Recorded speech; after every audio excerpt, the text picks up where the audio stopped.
you in Story Corner, ready to read to you one of my favourite stories. Now today's story is called Crystal the Cow.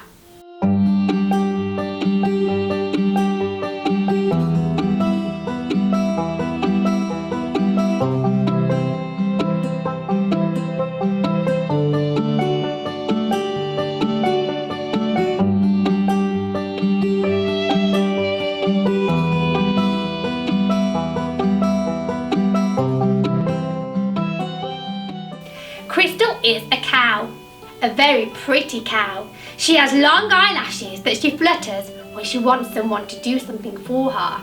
She has a beautiful pink bow which she keeps tied neatly in her hair, and she also has a beautiful white coat with black splashes all over it. Unfortunately, Crystal is also very vain. She likes to think that she's not just the prettiest animal in Sunshine Gardens, but she also likes to think she's the best at everything there too. If she and her friends are playing racing, Crystal has to win. If she doesn't win, she sulks. And when there's a birthday party, Crystal wants to win all of the party games. And if she doesn't win, she sulks. When Harper the horse has all her fine trimmings on to go to the palace, she looks absolutely beautiful. On those days, Crystal goes off to another field because she doesn't want to see her and she's sulking. Crystal often eats all of the crisps at a party before anybody else gets any because Crystal loves crisps. One day, Sophie, one of the little girls who lived in the village, was playing with Crystal and Blossom the bear. They were singing Head, Shoulders, Knees and Toes, which is Crystal's favourite song. Crystal particularly likes doing all of the actions with the song. As the time came to the end of the song, for the 6th time, Crystal cried, "Again, again!" "I think we've done that enough now," said Sophie. 6 times is quite enough. Crystal wasn't pleased. She wanted to sing it at least another 4 times. "I'm going to sing it again anyway," she said, and she started to sing. She just presumed that Blossom and Sophie would join in with her like they usually did. This time, however, they just turned away and started walking down the hill towards the woods.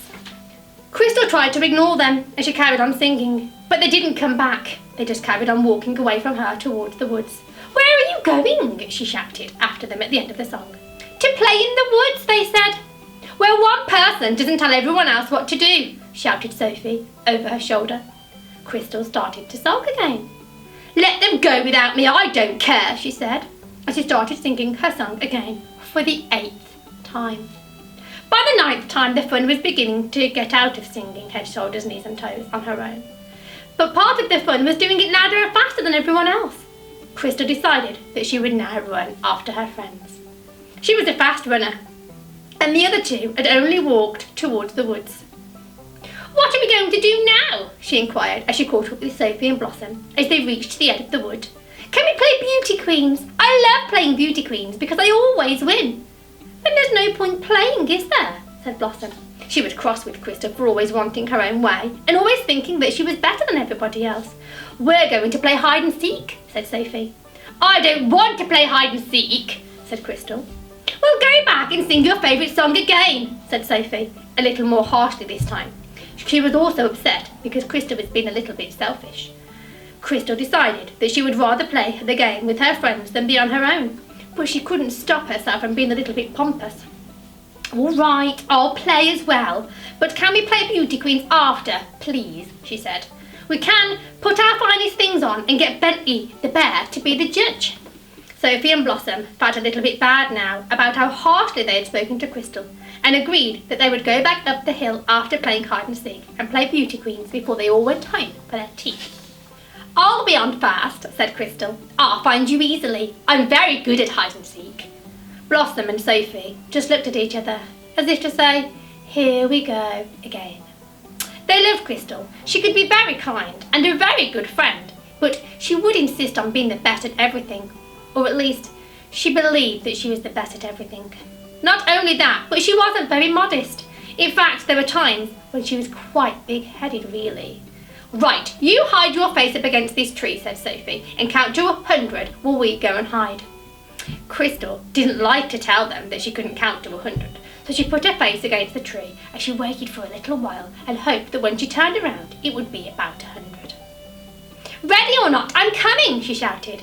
She turned from the tree and could see no sign of Sophie or Blossom. "I'll find you easily," she shouted as she started walking round the trees nearby. Crystal walked around the first tree, but she could see no sign of Sophie or Blossom. She walked around the second tree, but could see no sign of Sophie or Blossom. And she walked around the third tree, but could see no sign of Sophie or Blossom. She walked around the fourth tree, but they weren't anywhere. In fact, she walked around several trees, but they still weren't anywhere. Crystal was so keen on trying to find her friends and to prove how good she was, she wandered further and further away from the trees where she had started from without knowing how far she had wandered off. She stopped and looked around her and realised that she'd never seen this part of the wood before. In fact, she soon realised that she was lost. "Oh dear," she said. "Oh dear, what have I done?" She became a little frightened.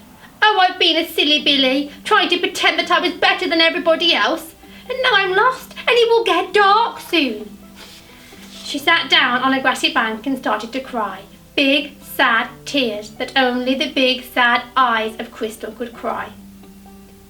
She'd been sat there for a long time when she heard a call. It was a long way away, but she recognised the voice.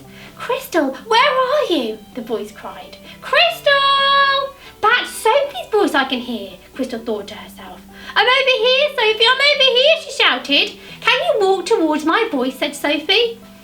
"I'll try," shouted Crystal as she started to walk into the direction of Sophie's voice. "Crystal!" Sophie called every few seconds and Crystal was able to follow her sound. Eventually, Crystal came through a clump of trees and there, in the distance, was Sophie and Blossom waving at her. "I'm coming," she shouted and started to run towards them. "Don't forget that we're going to play Beauty Queens when we get home and I bet I'll win that." Silly Crystal. She hadn't learned her lesson, and as she ran towards her friends, she really wasn't looking where she was going. And suddenly, splash! Crystal found herself in a big, muddy pool. Her beautiful pink ribbon had turned black. Her beautiful white coat had turned black, and her beautiful black markings had all disappeared behind the dark mud. Even her eyes were covered in mud, and her beautiful long eyelashes had all stuck together. As she climbed out of the pool, Sophie and Blossom had joined her. "Do you still want to play Beauty Queens when we get home?" said Blossom. "I don't think so," said a very sad Crystal. Oh, that's one of my favourite stories, that one is, because Crystal teaches us all a lesson here, doesn't she?